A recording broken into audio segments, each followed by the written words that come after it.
So Sam, we're doing a business podcast for veterinary business owners. And I think the important question to ask here to start with at the very start of our brand new podcast is why do people go into business? Why start a vet practice? Why not just have a job?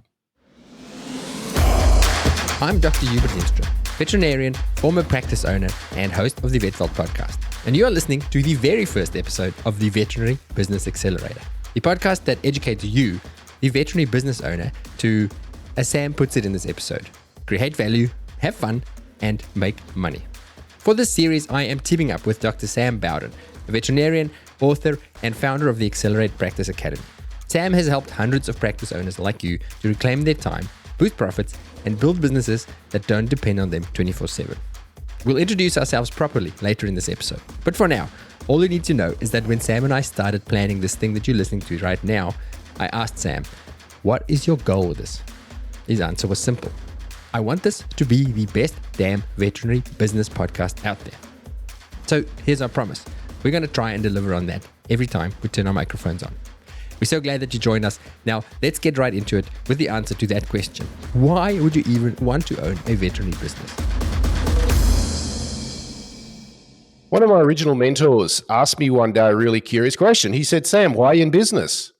And I thought it was a weird question. Isn't it obvious? Then I really thought about it and I went, well, the usual things. I want to do things my way and I want to make a little bit more money. And I don't know, just sort of it seemed like a natural transition. And I said, well, why are you in business? Now, let me frame up. This bloke was worth hundreds of millions of dollars and he was pretty clear. He said, have fun and make money. And it was just so blistering clear. And the saying is clarity is power. And what he said is, well, it allows him to make much easier, faster decisions.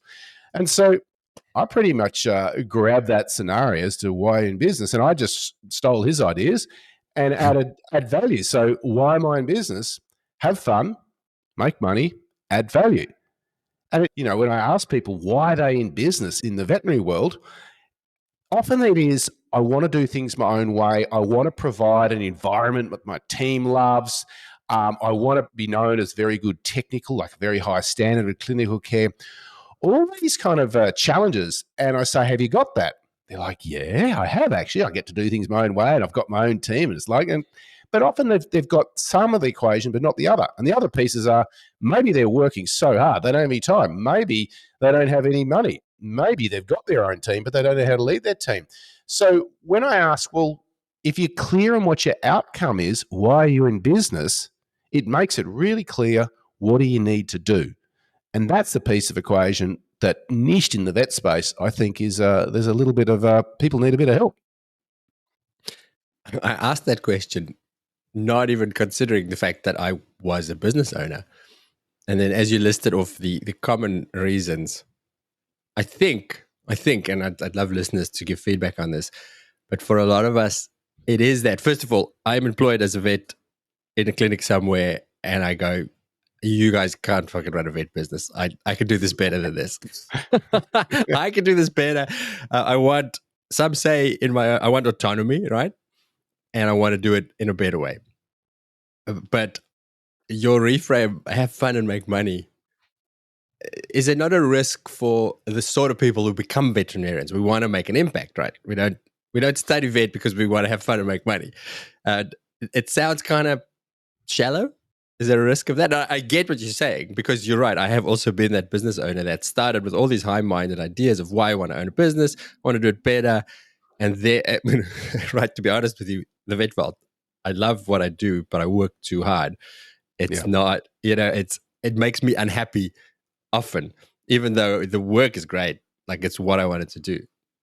The only reason is if anyone's not happy about their given scenario, it's because their blueprint or what they initially had in mind, we all have a blueprint of how we think things should work. If it's working that way, ticky-boo, we're happy. If it's not, we start feeling a bit frustrated. So we're not seeing the results that we thought we'd get.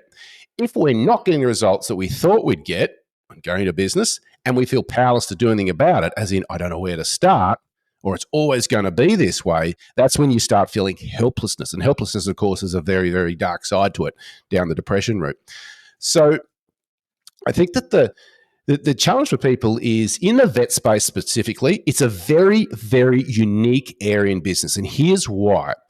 We've done a huge amount of profiling of people. And by the way, you can do this. There's a free profile you can do. It's online. You can go to the Tony Robbins website and there's a free disc profile there you can do. And what it does, it measures your values, your drivers of what do you deem is important to you.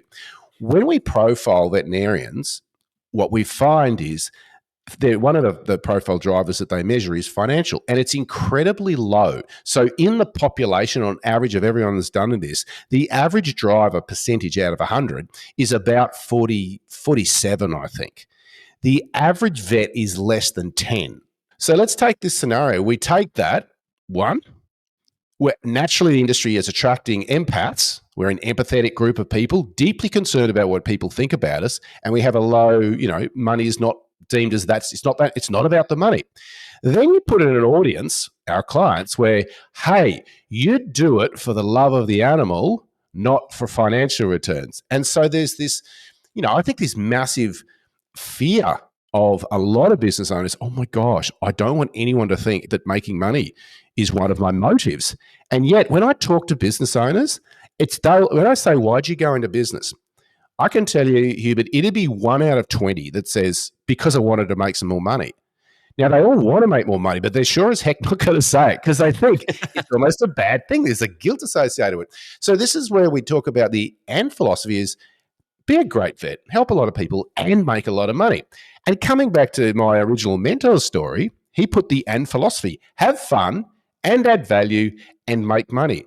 And what it did, it took away any kind of negative kind of thing to it, that making money was just it was an outcome of doing things well, but being okay, that it's okay to make money. And that I see as one of the challenges in business, that it's a commercial enterprise in the vet practice. You own a business, and if you're not financial, you don't get to take holidays. You don't get to pay the team what they want. You don't necessarily get the gear that you want to have. And it puts this pressure on that, of course, has some impacts. And the sad thing is it just doesn't have to be that way. Like literally with a bit of reframe, how people view business, it gives them permission to focus on doing a cracking job and making money okay. And when you put those two together, you end up creating what I call an abundant practice. An abundant practice is there's three things. One, you actually love what you're doing. So you love being a vet, you love running a business. Number two, you make enough money that you're doing really well. And number three, you actually have enough time to then go and enjoy other things outside of working that, to keep balance in your life. We love working, but hey, we also love holidays and we love to do things on weekends. And that's an abundant practice. It's interesting. I want to disagree with you slightly because you said that people get stuck in that helplessness phase because they end up in a place that they didn't envision. It didn't turn out the way they planned.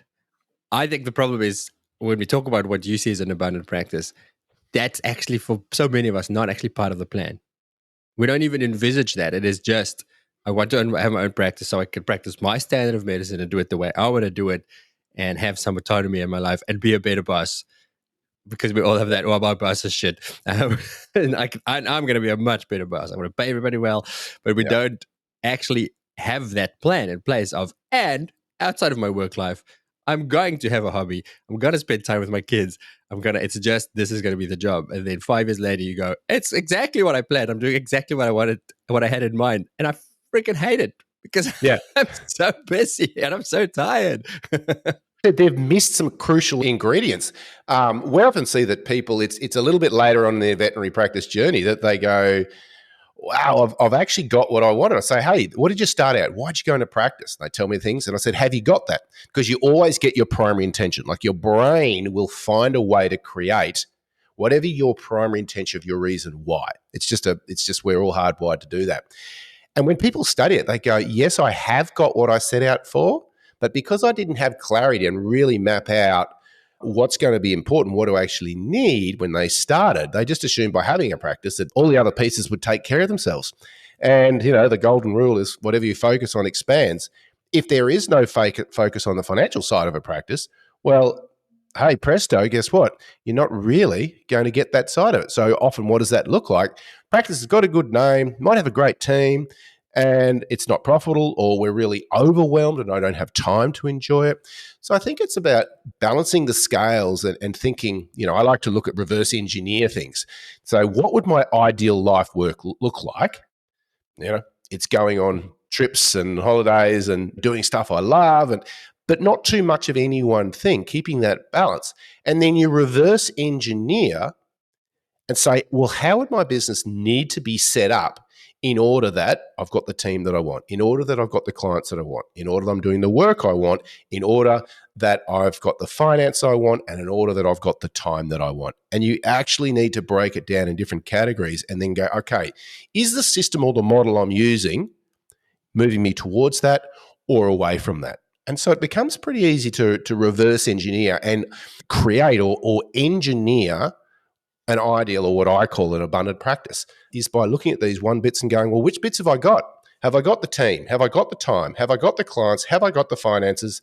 And do I feel fulfilled? And they're the 5 areas. And if the answer's no in one of those, then you go, okay, I just need to maybe try a different strategy to get that outcome that I'm chasing. List those 5 things for me again, more slowly. So we've got team. Have I got the team I want? Which means an engaged team that if you go away from the business, it's doing exactly what you want. So you've got to know, how do I find, align, and grow my ideal team? The second thing is time. Do I have time to enjoy my life as opposed to just working in my business? So do I have that leverage that I can go away once again, which comes back to your team, having a team that's going to run things while you're not there. And whether you're there or not, you shouldn't see any decrease in business, profits, standards of care, anything like that. Third one is abundance of clients. So do you have, clients consistently coming in, that your business is just growing and growing steadily and consistently? Do I have the finances that I want? So the profitability is there, which is fair recognition of the effort, risk, that you've put in and all the time you've put in to actually build that business, so you're getting the financial reward. And the last one's fulfillment. Like, do you actually love doing it? Because if you do, I love surfing, right? I know you like surfing too, so we can have a pretty strong conversation here. But if I said, mate, you've got to go surfing for 10 hours every single day, you would get sick of surfing. So it's just crazy that we actually build businesses that we think we've got to be there all the time. We don't leverage it. Because of course you're going to get to a point where it starts becoming frustrating and not enjoying it. So the goal is to think, well, how could I build longevity that I can enjoy this for longer? Because the most successful businesses I see are a result of the compound effect of doing small things consistently improving over an extended period of time. So you actually need to go, I need to build this that I can preserve my passion over an extended period of time, which means, like an athlete, you need recovery. You need downtime. You need away time. I'm a big fan of, the 8 to 10 week holidays per year. As a business owner, I think is a healthy approach. 12 weeks, even better. It's a healthy approach because I can tell you, after a few weeks on holiday, you start getting itchy. You're excited about getting back in. And if you're excited, you know what it's like. Clients are coming in. It lifts the energy of the team. Marketing starts to work. And so protecting that is really important part of engineering how your business should work. So I raised my eyebrows when you said that about a holiday. And then I immediately think maybe that's part of the problem. Do you think people struggle with giving themselves permission to have that life, to have the money, to have the time off? Like there's a little bit of a guilt almost towards the team going, well, I can't have 8 holidays a week. What are they going to think? I need to be on the floor showing them how to work hard. I don't know. There's that, no, I'm just not quite a martyr attitude, but I'm a responsible adult veterinary practice owner. It's not about the high life. I need to do things tough because that's the way it is. Do you come across that attitude at all? Or is that just my wife? No, belief underlines everything, which is mindset, right? Belief is the underlying thing. If you don't believe it you could do it, then that is true for you. Everyone is right by their own theory. So we all have theories and beliefs, and we'll find evidence to support that belief. So if someone's belief is you can't have more than 4 weeks holiday a year, otherwise the business will fall apart, you'll find evidence of that. And whatever we say, the fish stinks from the head down. So whatever's going through between your ears in your thinking, that will play out in your business. So first of all has to come belief, and to come belief that, hey, I could have, and if you're taking 2 weeks a year, just say, okay, 4 weeks a year, baby steps. And the first bit is belief, and then has to come permission that, and it's okay. A lot of people, we see when people sell and they retire, or they start making a lot of money and they're working less, the next thing they actually need to deal with is guilt, because they're like, I shouldn't make this much money. I couldn't have this much time off. Because we've developed a pattern of effort, return. When there's suddenly return with no effort, you feel you're guilty. So it's actually the next part of the mindset you need to work on. I should start a podcast on, once people have sold their practices, how to actually wind down and enjoy what you've created, because a lot of people struggle a bit with that process, and there's an unwinding that they need to do. And you're absolutely on the money. In order to have anything you want in life, you have to give yourself permission. It's okay for you. It's okay for you to have a great relationship. It's okay for you to have great health. It's okay for you to have a really successful business, have this much amount of money, this amount of holidays, this sort of team. And I find that's the deeper work. When people will understand that and shift, it's kind of like a cork. And if you think about a cork is naturally designed to float. Floats up the top. It doesn't have to try. I think that's what humans are naturally like. We're naturally meant to be abundant, naturally meant to, be grateful and successful. However, what we do is we start weighing it down with all these different beliefs. And it's like we're putting all these little lead weights, and it pulls the old cork down and down and down.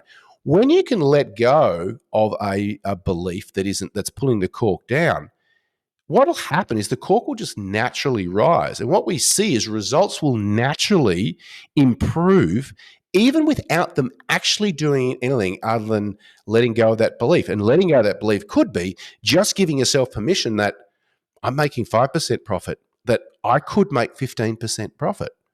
As soon as they let go of the belief, they only have to do a couple of strategies, and hey, presto, they'll naturally move to that level. And that's the real game around abundance. I think everyone is designed to be abundant. It's just that we've gathered all these beliefs along our journey of life that start getting in the way of us naturally floating to the top. And my observation is, as we start snipping these little beliefs off and replacing with other beliefs, the cork tends to float to the top. It's pretty cool. It's my inclination to ask many questions, and I'm so used to having my guest for one session, and I have to pack everything in. So I have to remember that we have time. We're going to have a whole series of podcasts to dig into the how and the details. Is there time, do you think, in episode 1 to dig into one how, into one practical thing? The snipping of the cork of the financial thing. Is that a short topic, or is that a multi-episode series of how do we change those money hang-ups? Again, you touched on it earlier, but it is that, you can't insult a vet more, and that's why it hurts so much when clients tell us all you care about is the money, because you go, it's not. But even deep inside you go, but it is a little bit about the money as well. I have a story. 3 a.m. in the morning, I was having an argument when I had my emergency clinic, and a client, it was some surgery, I forget, big surgery that we had to do at 3 in the morning, and I was there. And the client threw the line at me. She said, hey, all you vets care about is the money. And I paused and I said, it's not all I care about, but at 3 in the morning, I definitely care about the money. She had no answer to that. But I mean, that, and then the other thing is, I see it so often in veterinary businesses where the staff will sort of grumble amongst themselves and say, yeah, it's just, since the new boss took over, it's just all about the money.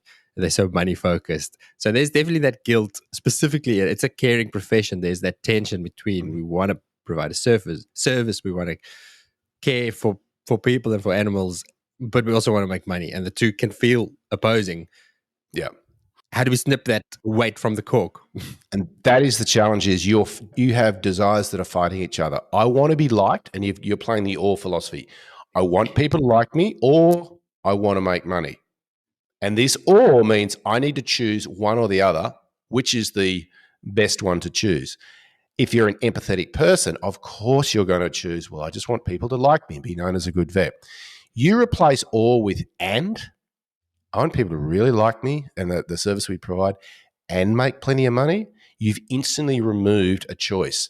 The two are the same thing. So step one is actually going, okay, what do I want? And we always start with clarity. If anything you want in life, you must be clear.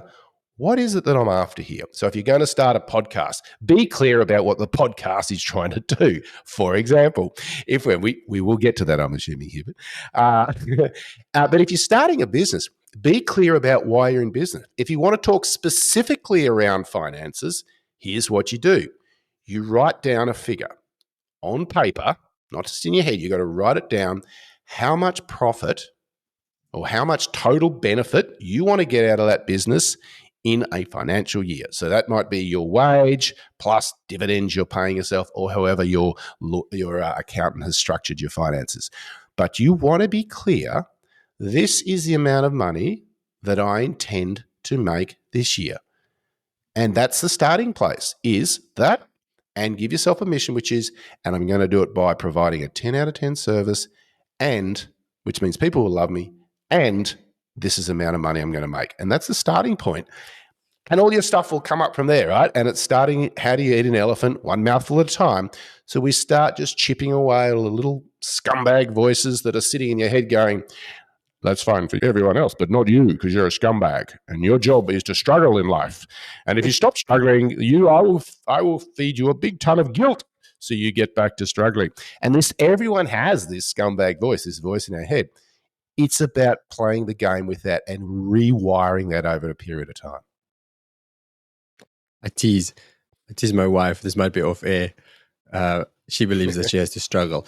I told her she has to write a book called The Art of Joyless Living, Finding Fulfillment Through Self-Denial and Suffering. I tell you what, I think it'll be a well-read book. I don't think she's a unicorn. I think that'll be a bestseller in the vet space. All right. So you teed me up beautifully there to talk about this podcast. So that is, we have so much value and so much to talk about in the coming episodes. But first of all, what is this job? But let's get clear. What is the job of this podcast? What is it going to do? I've been watching and helping practice owners for close on 20 years now, and hundreds of them. And there's these similar themes that come up again. And we've already touched on some of these, which is giving yourself permission and clarity, etc. And one of the things that I feel, I get great fulfillment out of is seeing someone win, seeing someone go from struggling to have the right team to having a cracking team, or from feeling overwhelmed to feeling in control, or not being able to go away to holidays to going away on holidays. And we always laugh and say, our drug is your results. But one of the things that I've found restrictive is that, there's only a certain amount of people we can work with at a time. And yet the results are incredibly predictable in terms of someone getting an outcome. So sometimes I feel restricted. Then, like, what else can we do to help a broader group of people? And maybe these are people who are not going to put their hand up for coaching or help, but they're interested in the information. And I just thought, well, we can use a podcast to help people start their own journey, wherever you're at, and start your own journey in creating a business that gives you those three things: fulfillment, finances, and time. And I really think that the process to getting that is quite an engineered process. It's quite a series of steps. And I just believe that through a podcast, this can be a way that people can be in their own university at the time that suits them, because everyone's so busy, in starting down that journey of being able to create their abundant practice. So I'm coming along for the ride to ask the questions. I have a business, but it's not a vet practice, but let's call it a veterinary education business. I have fulfillment, but I could use more finances and more time. Is this going to work for me? Basically, is this a veterinary business specific podcast, and why? Like, there's 10,000 business podcasts out there, and some of them are really excellent. Why should our veterinary business owner add this to their listening list? What's unique about the veterinary business owner space? Well, there are core principles and philosophies that are cross-contextual, which means you can use them in any industry, of course. So the psychology around money is one, and you talk about, marketing, leadership, finances, mindset. You can take those concepts and, broad speaking, they will work in any industry. However, it's sometimes the nuances It's the little 1 or 2% tweaks that actually get the really big results. So, for example, what do you need to say in a consult for someone to say yes, ethically, to something that a pet ethically needs? What are the series of steps that if you do that again, it'll educate a client to value? So a vet never feels like they're selling. They're not getting to that, now I'm going to have to talk about the money step, which is the vets hate. And we know why, because they're empaths with low financial drive. It's all very logical. So there's processes that you can do that remove that, what I call the moment. And that's that sinking feeling in your gut where your gut tightens. You got to talk the money like, and everyone has a threshold. You get to a certain level of how much the invoice is. You go, oh, you start feeling a little bit clammy. And this is where there's a process to overcome that that's unique and special to the vet space. So I think, I've studied a lot of stuff outside of the vet space. In fact, when I started my journey, I was broke and worse than broke. I was in huge debt and I just couldn't see the way out. And by taking these pieces and, I've spent, oh my gosh, I think I stopped counting at like $500,000 that I've invested in my mentors and coaches and programs and stuff. And I just went, well, what if you could take all of that and put that into very vet specific and create a process that could take someone from wherever they're at to wherever they want to get to, like building Lego. You could build the information sheet that follow the sheet and here's where you end up. That gives a very highly predictable outcome. And so that's really the process that to take people on is being able to take anyone where they're at and go, hey, it's okay. I gotcha. I've been there. I've been broke. I know what it feels like. And be able to build these processes that are vet specific and use the compound effect of one piece at a time, like a Lego, you build it in and build it in and build it in. And just to give people a sense of like almost feeling part of someone who gets them, someone who's been through their journey. They're not figuring out, that's fine, but how do I tweak that for the vet space? They actually go, that's a plug and play. We just bolt that thing straight in. And with the backing of, well, this isn't a theory. This is tested in hundreds and hundreds of practices. So you can kind of trust the information that it's going to work for you when applied. How are we going to do this? What's going to be our structure? Give me the outline of the topics in broad buckets that we're going to be covering for the duration of this podcast, for however long it lasts. Because it's very easy to feel enthusiastic about these things, these high-minded ideas, and you should do this and you should do this. I know in my personal life and business life, there's a lot of stuff that I know I should do. It's the doing. That's the downfall. So how are we going to help people with the doing? Well, just on a side note, here's the bad news, Hubert. Nobody will ever get to do everything they think they should do. So stop thinking that way because you're just never going to get there. There's always a list, and no matter how well you're doing, there's a bigger list. So the question is, what's the one thing I could do that would move the needle further? So if you're lifting this, the danger you can get is overwhelmed. You go, oh, all these ideas. The answer is like, don't do that. Just grab one idea. And if you just do that, because the next obvious step, there's always what I call the next obvious step. It's what next. So the framework that we have found works best is looking at a practice as a very holistic sort of view. And if you think about a table most tables have 4 legs.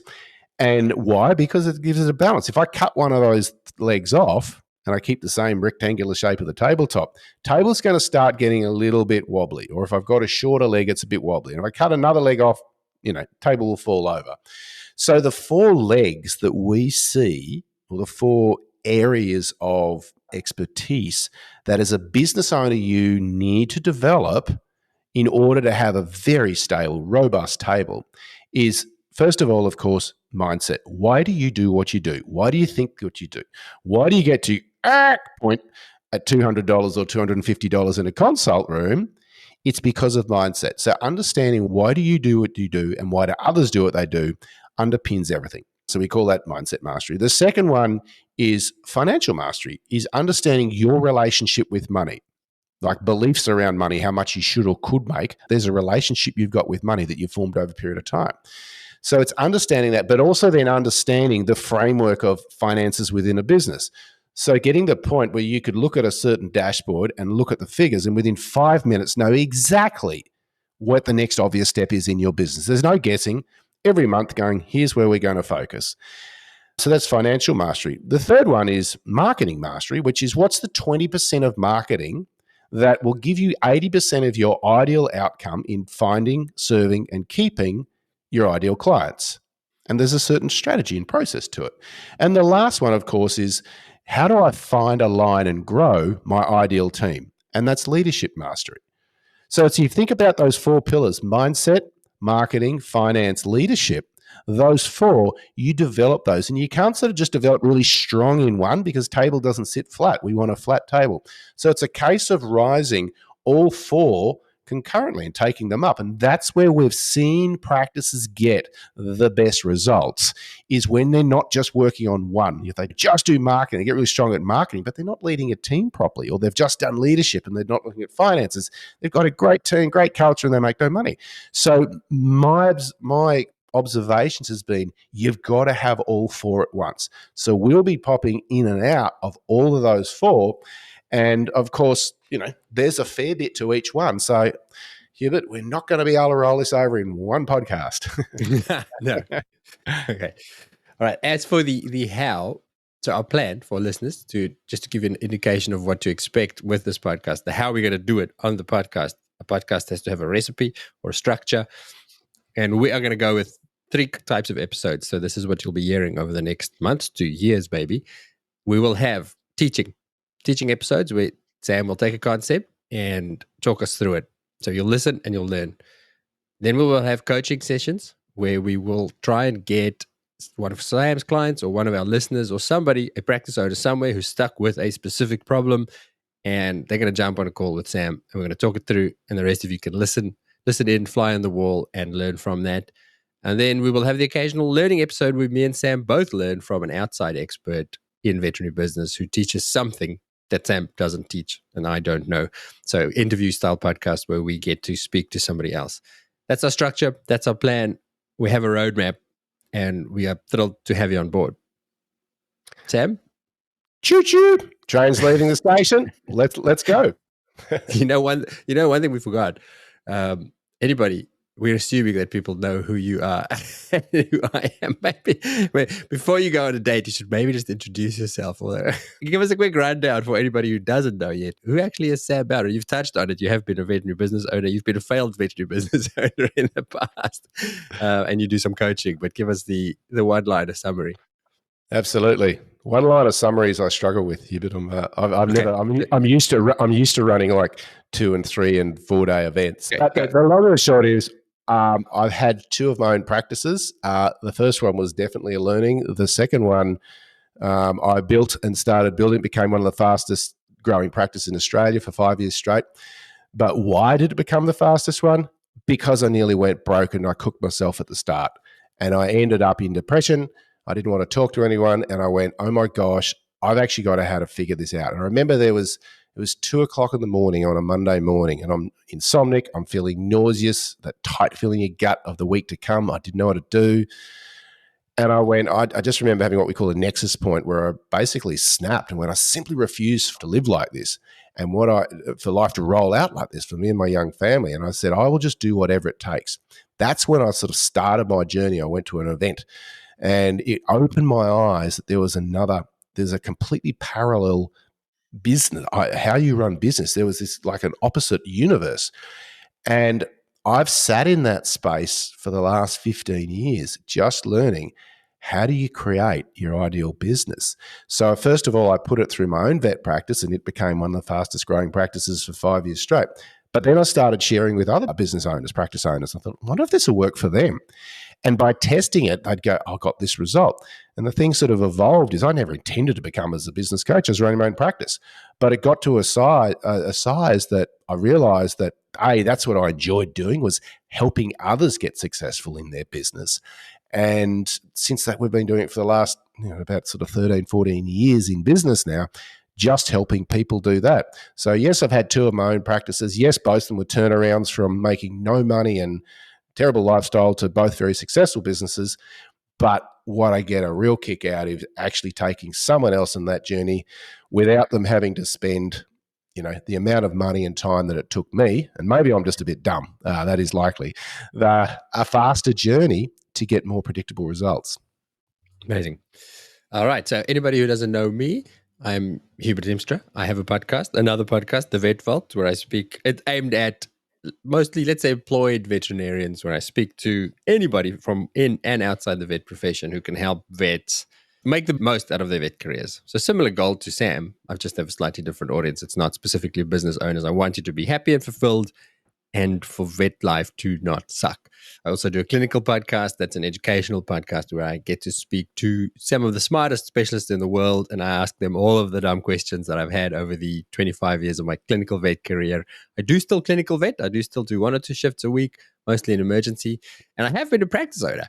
Somewhere in that journey back there for about a decade, I started and built up and ran an emergency clinic in Perth in Western Australia. And enjoyed that and did some things right and did some things wrong. So I have that hat on when I come to these conversations. I get it and I've been there, and I'm so excited to learn from Sam about it as well. And I'm thrilled to be hosting this and bring my podcasting skills, hopefully, to the table. Well, everyone should work in their zone of genius, right? When it came to producing a podcast, I went, well, Hubert's the best in the business. So super stoked to be able to, two of us who have a desire to help people in the industry have a medium that's, I think, incredibly well produced. I listen to the podcast all the time. It's great. I think it's just cool that we can then take that and just dive focus and just go, if you're a business owner or a wannabe business owner, this is more targeted specifically towards you. Well, it's a natural evolution for me because I find with the Vet Vault, we talk about the same issues. There's a handful of issues that we talk about over and over and over again. And very often, the real solution is systematic. And the system is run by the leaders. So I can't say to the employed veterinarians or the non-business owners, you should do this and this and this and this and this, but they work in an environment that sucks.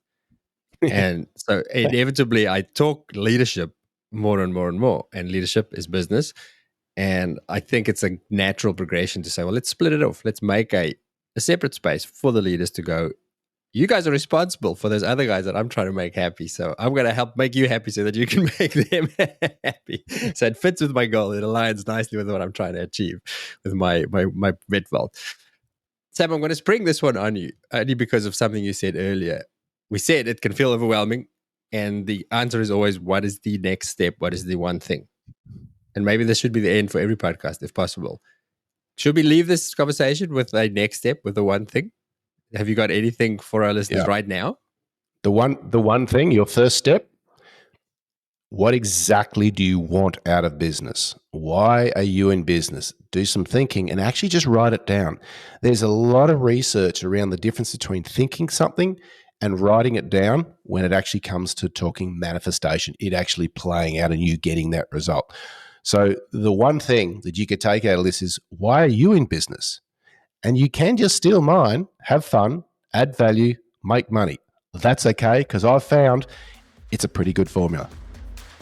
Okay, we'll leave it there. You have your homework, and we'll see you back here next time. And we're excited to start this new thing with you guys. Thank you, Sam. Thanks for joining.